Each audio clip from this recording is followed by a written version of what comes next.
বিজেপির বুথ সভাপতি ও তার স্ত্রীকে মারধরের অভিযোগ, তাদের অন্তঃসত্ত্বা পুত্রবধূকেও আঘাত করা হয় বলে দাবি। 2020 সালের একটি মামলায় গ্রেফতার করা হলো কলকাতা পুরসভার তৃণমূলের প্রাক্তন এক কাউন্সিলরকে। ধৃত অঞ্জন দাস কলকাতা পুরসভার 129 নম্বর ওয়ার্ডের তৃণমূল কাউন্সিলর ছিলেন। পরবর্তীতে তার স্ত্রী সংহিতা দাস সেই ওয়ার্ড থেকেই তৃণমূলের টিকিটে জিতে কাউন্সিলর হন। অভিযোগকারী বিজেপি নেতার দাবি, 2020 সালে দলবল নিয়ে তার উপরে চড়াও হন অঞ্জন দাস। বাধা দিতে গেলে মারধর করা হয় বিজেপি নেতার স্ত্রী ও অন্তঃসত্ত্বা পুত্রবধূকে। পর্ণশ্রী থানায় অভিযোগ দায়ের করেন আক্রান্ত অন্তঃসত্ত্বা, কিন্তু অভিযোগ তৎকালীন তৃণমূল কাউন্সিলর অঞ্জন দাসের বিরুদ্ধে কোনো ব্যবস্থা না নিয়ে উল্টে তাদেরই ভয় দেখায় পুলিশ।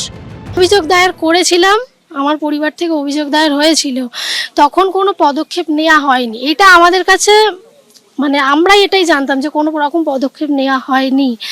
যখন আমরা 2026 সালে 31শে মে আবার কমপ্লেনটা করতে গেলাম, তখন আমরা জানতে পারছি যে সেই সময় 2020 সালে একটা কমপ্লেন হয়েছিল, তার কোনো খবর বা কিছুই আমরা এখনো অবধি জানতে পারিনি।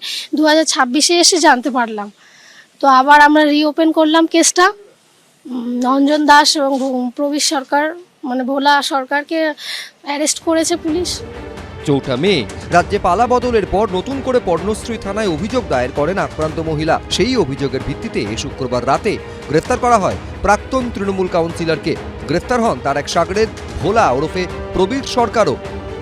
23 তারিখ অবধি পিসি চাওয়া হয়েছে।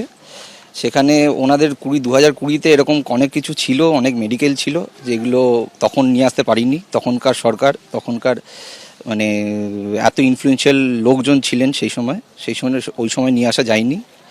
এখন যেহেতু একটুখানি পরিবর্তন হয়েছে, সেহেতু ওনারাও সাহস করে, যিনি ইনভেস্টিগেটিং অফিসার আছে, ওনাদের বক্তব্যটা জানিয়েছেন।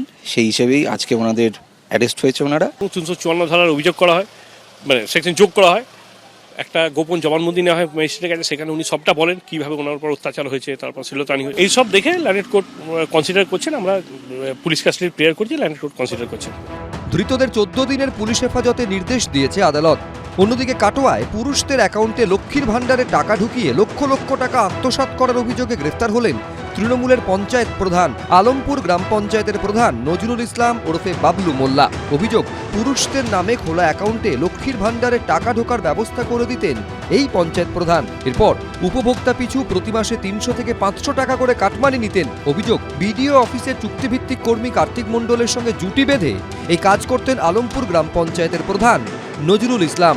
আমি আর আমার স্বামী দুজনাই লক্ষ্মী ভাণ্ডার পাই। আমাদের বলা হয়েছিল যে একটা টাকা ঢুকবে, তার জন্য অ্যাকাউন্ট যাই হোক দিয়েছিলাম।